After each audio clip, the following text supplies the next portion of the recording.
tanghali dito. So, dahil Christmas, December 2 ngayon, tapos na akong mamili ng Christmas gift para sa mga anak ko. So, ito yung Christmas tree namin. Ito puno na. Ito mga gift ko sa mga anak ko. Puno na.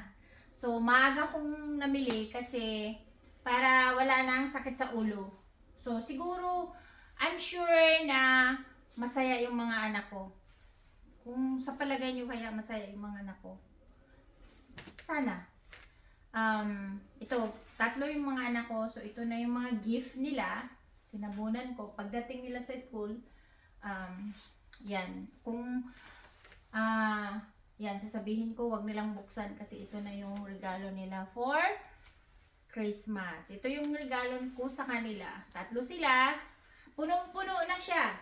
So, wala na akong problemahin. Yung dito sa side, hindi pa. Pero okay na yan. Kasi, grabe ang mahal ang bilihin ngayon. So, kailangan maging matalino tayong mga nanay sa pagbigay ng regalo sa mga anak natin.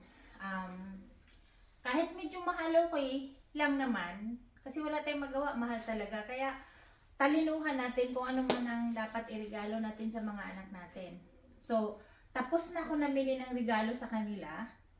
So, sitting pretty na lang ako, ano? So, ito bubuksan ko na. Ipapakita ko lang sa inyo yung regalo ko sa kanila na binili ko in one day. In one day only, binili ko yung regalo ng mga anak ko. So, yan, tapos na. So, ito na. Ipapakita ko na sa inyo. Bubuksan ko na yung regalo ko sa kanila. Charan! Charan! So, ayan ang regalo ko sa mga anak ko. Kailangan maging matalino tayo mga nanay. Ang mahal ng bilihin. Tapos, magtatanong pa sila ng mga regalo. So, ito yung naisip ko na regalo ko sa kanila. Ngayon, pag nagtatanong sila kung saan yung regalo nila, ipapakita ko na lang yung video or picture na yun, kinain na yung regalo nila. So guys, ito. Ang regalo ko sa anak ko. Sana masaya sila.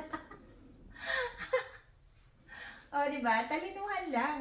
Para mahal ang bilihin ngayon. Kaya, ito, practical. Yung regalo ko sa mga anak ko. Ayun.